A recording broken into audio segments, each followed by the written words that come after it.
coming in and making a mess. The community are the ones who tell us when we publish something hateful or racist so that we can take action on it. And we expect that they will tell other people the same thing. And so we're going to count on that community and support that community in helping all content creators to keep the game ever more inclusive, ever more open, ever more welcoming.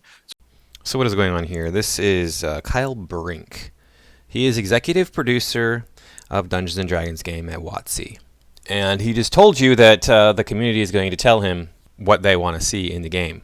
So as long as you have progressives playing Dungeons and Dragons and hoarding that space, dominating that space, you're going to get a progressive game. There's going to be no room for people like me who want to have a game that is, just, hey, let's just play a game, pretend like we're doing this thing in this other world, this other dimension, whatever. I don't really care if one of the races, one of the groups of people presented in the game by the publisher appears to be racist or misogynistic or any of that stuff. Doesn't matter to me. We are pretending. It's a form of escapism. So, yeah. Hello and welcome back. Thank you all for stopping by. I do appreciate everybody coming by and supporting my work in my effort to stop the wokeness. Please remember to like, comment, share, subscribe. Make sure that you're still subscribed because YouTube does unsubscribe people every single day. You can find me over on Rumble and on Twitter. Now let's get into this video here. This is a interview that was done by 3 Black Hobbits, and they are interviewing, of course, the executive producer of the Dungeons & Dragons game. And he says some pretty racist stuff here. We're going to get to that. And he's clearly a progressive. And the people interviewing him, don't let them fool you. They are extremely progressive as well, showing you that, look, this wokeness is taking over this space. Now, this is not, I don't think it's like some sort of conspiracy to get everybody together and play woke games or to make the games woke. D&D is the game, right? If I walk out on the street and say, hey, you know what Dungeons & Dragons is? 99% of the people are going to be like, yeah, that's that weird game that nerds play, right? Yeah, that's that weird game that nerds play. At least, at the very least, they're going to say that. They might actually know, they might have actually played. And like I said in my last video on the subject matter, the 90s was like a golden era of role-playing games. You could walk into role-playing game stores. There probably still are some in the country. I don't see any here in California. There's one game store near me that's a game store. They have role-playing games there, but it's for all different types of games. Whereas you could just walk into a role-playing game store. There were so many role-playing games that people were playing and buying. Obviously, D&D was still the most popular, but there were a lot of other games that were also popular and that were being played. And the company that was publishing D&D published dozens of games. They published other games, too, that were not Dungeons & Dragons. And now you got WotC publishing one TTRPG. One. And this is not their first game. They did publish Talislanta for quite a while. People want to say this is the time now when there's more interest in this hobby than any other time. There's more interest in playing D&D, but there's not more interest in playing role-playing games because D&D technically is not a role-playing game. It wants to be. At least it wants to fool you into thinking that it is, but it's not. It's a dice rolling game. You might as well just play some other dice rolling. You play Yahtzee, it's fine. You can roll dice all day long. You just roll dice and see who rolls the highest or who rolls the lowest, however you want to do it. There's all sorts of different dice games out there. They've been around for centuries. You don't need to have a piece of paper sitting in front of you with a bunch of characteristics that tell you what your character can and can't do to roll dice. But that's all D&D wants to do. It also is trying to simulate video game mechanics inside of the game in 5th edition. It's so stupid. But we're going to get into this interview now, and you're going to see how this is an extremely progressive hobby these days.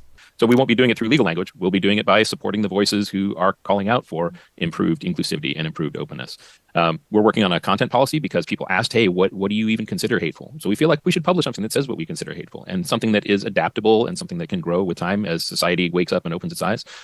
And that will only apply to us, of course, because we don't have a legal structure in place to apply to anybody else, but we feel like you should know what our standards are, and we feel like you should be able to participate in helping us improve our standards. So we're working on a content policy to open the doors on that some. But that those two things together are how I'd answer your question. We're counting on the community, and we're going to show you where our head's at on all this. Now, I understand you have a fan base that you need to make happy, but you should not be catering to your fan base. I mean, you don't cater to my desires for the game, to be easier to play, to be less stupid, more realistic. No. We don't want any of that. But if we have to make up rules that point out how white people are the most evil people in the entire universe, especially white men, and we're going to get to that. Don't worry. I got evidence of this. I'm not just talking off my cuff here. Yeah, we're going to do that. It's like, oh, jeez, these people. Like I said, you got to support your fan base. Your fan base supports you, so you got to give them what they want. But you can't just bend over backwards for every whim of every person who comes along and says, hey, I expected this to be the case. And, it's just like it's just a handful of people complaining about this stuff. Now, there's probably more than just literally a handful of people, but those are the ones you hear from.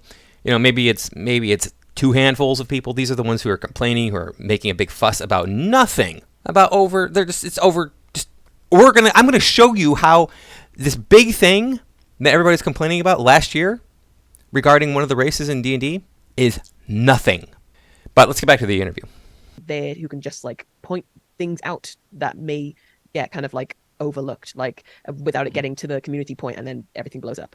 Yeah. So for the things that we publish, we can't really exercise oversight over anybody else. We just got to keep an eye on our house. And so for the things that we publish, we have a thorough inclusion review process right now, where we have external inclusion reviewers, inclusivity reviewers, multiple, 2 or 3 usually, look over every word that we publish, give us a complete report on the things that we need to take action on. We figure out what we're going to take action on. We advise them of the things how we're taking action on their feedback, and then we publish it. And so we do have already, I say already, as of last fall, but going forward, it is an established policy now for everything we publish. And we're also going back, and anything we reprint, we're going through all our old content as we reprint it and putting it through that same rigor. So, when you see the reprint of Curse of Strahd when it comes out, we have some things that we need to do to that to make it better, and we're going to do it based on these outside experts who've advised us on this. So that's our approach internally, and then also in the content policies coming forward, we have some ways for the community as well to officially advise us of things. So it's both. We do it before we even publish it, get some experts, and take it very seriously. And I will say, the reports that I've seen, the action plans that I've seen for the things we're publishing are pretty open. I am not seeing much resistance to any of the feedback. Inclusivity. You got to have that inclusivity. You got to have an external team come in and tell you whether or not your books are inclusive enough or not. Really? Your books are going to be inclusive for everybody except white men, and we're going to get to that, like I keep saying. This is so ridiculous. This is so utterly ridiculous. D&D is a medieval fantasy adventure game. You're telling me that in medieval Europe, there were Eastern Asian people. You're telling me that in medieval Europe, there were black people. There might have been a few here and there, 1 or 2.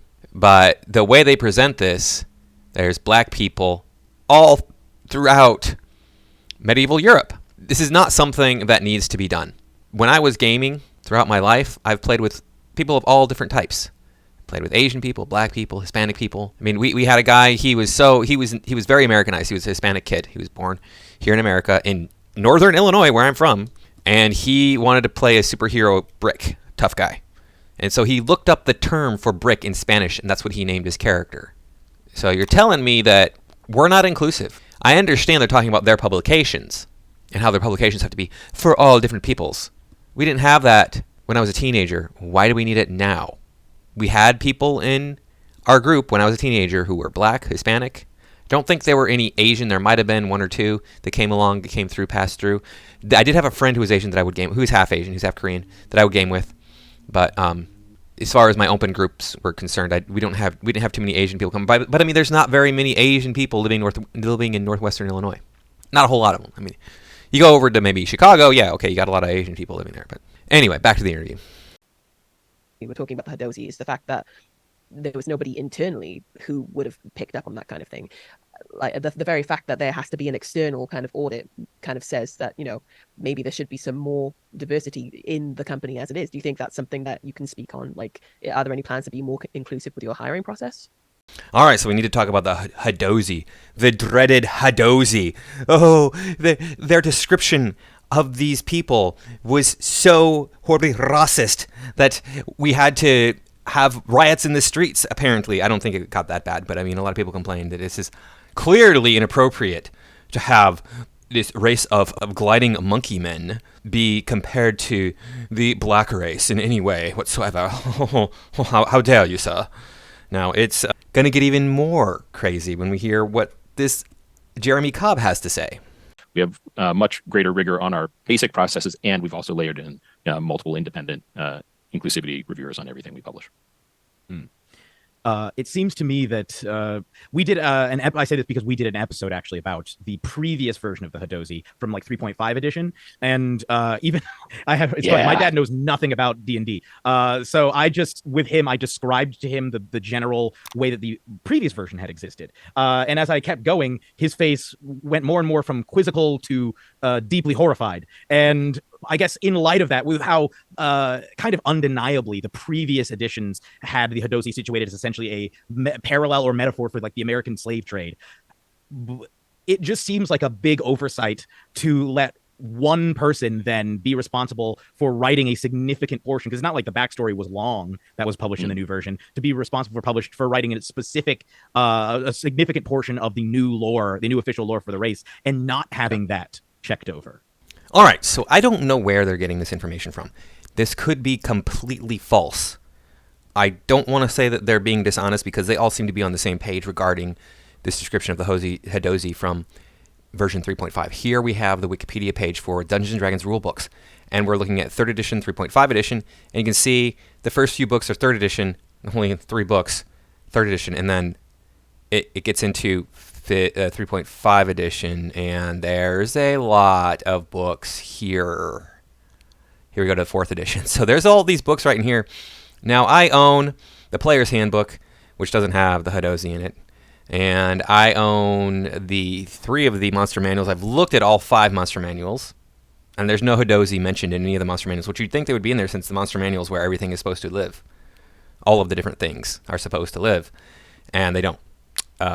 So if anybody knows out there, if anybody listening to this knows, please leave a comment letting me know which book the Hadozi are in. I would really appreciate it. It would help me out a lot because I want to do a review of this 3.5 version of the Hadozi. I want to look at them and talk about them. I don't want to just sit here and go, I don't know where they are. I've looked at a couple of these books and I couldn't find anything in them as far as like Savage Species I tried to look at, and Races of the Wild I also tried to look at. I assumed that they would be in one of these races books, but I didn't see them in those two, so I don't know. Now I do want to read the Hadozi stuff. Here's the Hadozi stuff from 5th edition. I do have access to this. And you're going to see it's like not even a little bit racist. It's like so ridiculously lame how touchy sensitive these people are. Here we go. Hadozi. The first Hadozis were timid mammals no bigger than house cats. Hunted by larger natural predators, the Hadozi took to the trees and evolved wing-like flaps that enable them to glide from branch to branch. Several hundred years ago, a wizard visited Yazir, the Hadozi homeworld, with a small fleet of spell-jamming ships. Under the wizard's direction, apprentices laid magic traps and captured dozens of Hadozi. The wizard fed the captives an experimental elixir that enlarged them and turned them into sapient bipedal beings. The elixir had the side effect of intensifying the Hadozi's panic response, making them more resilient when harmed. The wizard's plan was to create an army of enchanted Hadozi warriors for sale to the highest bidder, but instead the wizard's apprentices grew fond of the Hadozi and helped them escape. The apprentices and the Hadozi were forced to kill the wizard, after which they fled, taking with them all remaining vials of the wizard's experimental elixir. With the help of their liberators, the Hadozi returned to their homeworld and used the elixir to create more of their kind. In time, all Hadozi newborns came to possess the traits of the enhanced Hadozi. Then, centuries ago, Hadozis took to the stars, leaving Yazir's fearsome predators behind.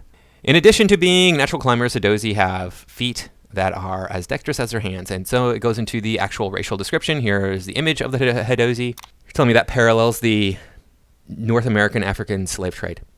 Mind you, I say this all the time, there were more Africans sold to South America by far, like 10 or 15 times more Africans sold to South America than were sold to North America. Any mention ever of slavery, it's always, this is black slavery. This is a metaphor for black slavery. You're bringing up slavery. How dare you? You're not allowed to talk about slavery. You were never a slave. Well, I got news for you. Hey, my ancestry is largely Slavic, and the word Slav comes from the word slave, or vice versa. The word slave comes from the word Slav. So, my ancestors were slaves too. It's just so ridiculous that they think this parallels the North Atlantic slave trade. It doesn't. This is not a parallel. Europeans did not go to Africa and give special food or medicine to the black people that made them larger and more intelligent, and then trap them, or trap them and give them that, and then take them and want to sell them. On the contrary, Europeans went to Africa, and most of the slaves that the Europeans took from Africa to North America were enslaved by Africans already. And there's no accounting for the fact that Africa is the second largest continent in the world. It appears that this wizard managed to round up all of the Hadozi. You think that the Europeans had any illusions that they could round up all of the black people in Africa? Okay, come on. I've looked at second edition Dungeons & Dragons. I own that, the Spelljammer book, and it doesn't really say anything about Hadozi culture or anything in there. So it couldn't be that. That was when Spelljammer came about first. There was no Spelljammer for third edition. There's no Spelljammer for fourth edition. So there's only been 2 printings of Spelljammer. Second edition, and now this 5th edition. So let me know if there even is older information on the Hadozi, but newer than second edition. Now let's take another look at this interview. In terms of hiring diversity, this actually speaks to one thing that Orion Black said in their statements, which is that they believed that they were essentially a diversity hire. Which, look, we're all in favor of diversity, but ultimately, I think what makes the difference in a company like this is if you have minority people in positions of power. And while I'm sure that there have been numerous hirings of people from a variety of different minorities, at least in the case of racial minorities, I've met a number of people who, including yourself, who are fairly high up in D&D, and I think every single one of them has been white. And also, I think all of them have been cis men. Not to say that everybody there is a cis man, but it seems to be consistently that we have white cis men still at the top of these groups. Can you identify any specific positions of significant power? Because you got. I mean, even on the D&D team, you've still got Jeremy Crawford. You still got Mike Merles and so forth. What can you identify any specific positions that have higher ranking positions that have been filled by people of, say, racially diverse backgrounds? I think if you look at the credits of our books, you'll see some lead designers there who are not cis men. You will also see a lot of primary authors on sources. These are folks who are coming up through the ranks and proving themselves and earning their respect, not because of who they are, but because of how they are as professionals, which is the best kind of respect, right? You don't want to be respected because you're the diversity hire. You want to be respected because you're awesome at your job, and that's happening more and more. Look, guys like me, we're leaving the workforce, to be blunt, and we're also not. This is not the face of the hobby anymore. I'm not the majority of this hobby anymore, and so it's important to me that my team of creators look like my players and have the lived experience that my players do. And I think there's been mistakes made in years past where people assumed that D&D players were all, white dudes in a basement, which has been a faulty assumption for a lot of years and gets more and more false every day. And so it's, in my viewpoint, honestly, guys like me can't leave soon enough for this hobby.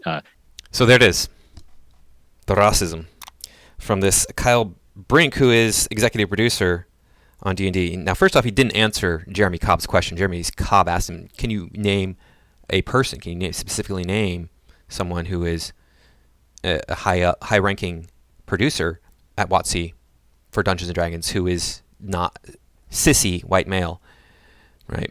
Who's not heteronormative white and male. These people.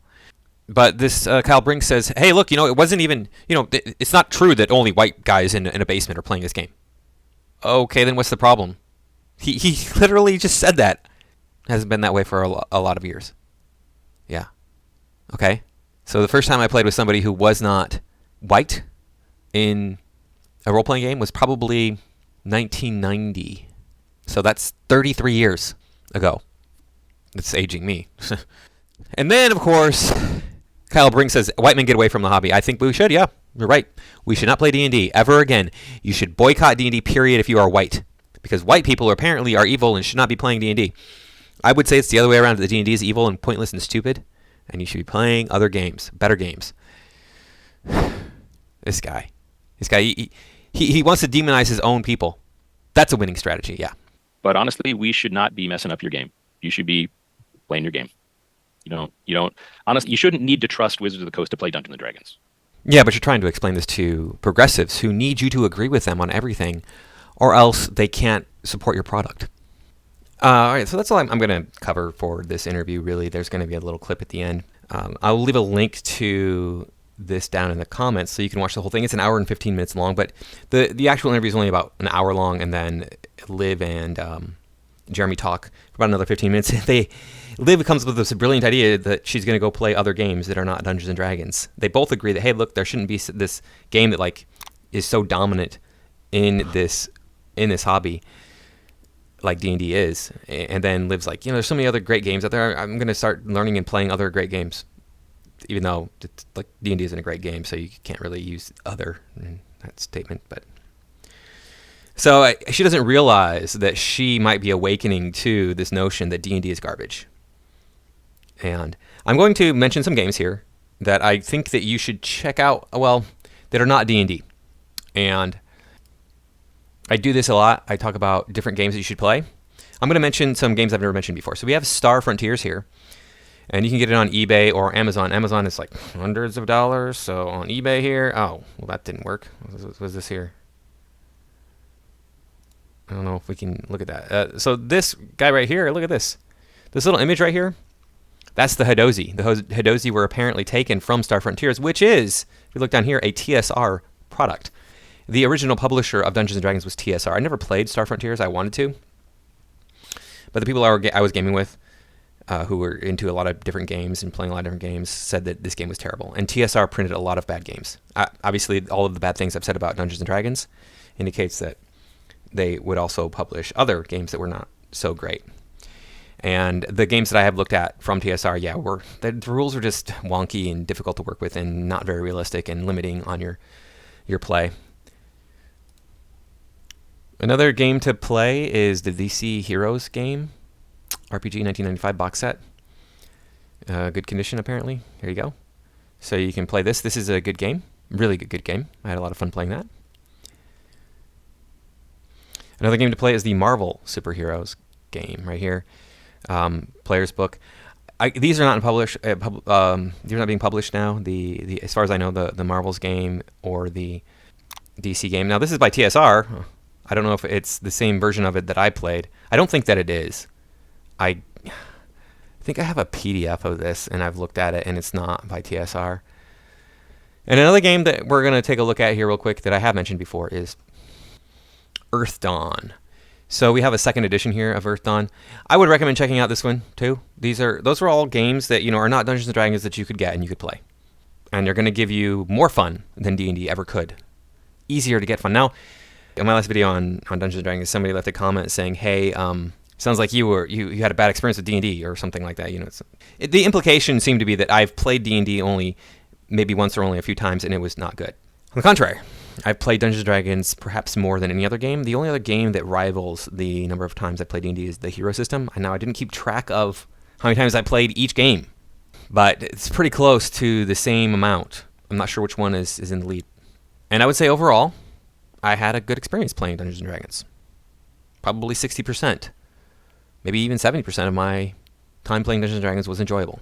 That leaves 40, maybe only 30% of the time I played it was annoying and stupid and frustrating. Whereas with other games that I've played, which I've played 49 different games. So, I'm pretty well experienced in playing games. If a game is like good 90% of the time, that's a bad game. The games are usually fun like 95, 96, 97% of the time. It's like every once in a while you have a bad game. But with D&D, it's all too common to be like, why doesn't this work? You have to have a good group to play Dungeons & Dragons. You can't just like jump in and play with anybody because it's not a good role-playing game. Anyway, that's all I got for this time. Thanks for watching. I'll see you in the next video. But really what we're doing is we think 5th edition is great, and we think it could be better. We think it could play faster. It could play easier. It could provide more room for role play. So there's stuff like that we want to do to improve it, but we're not trying to replace it.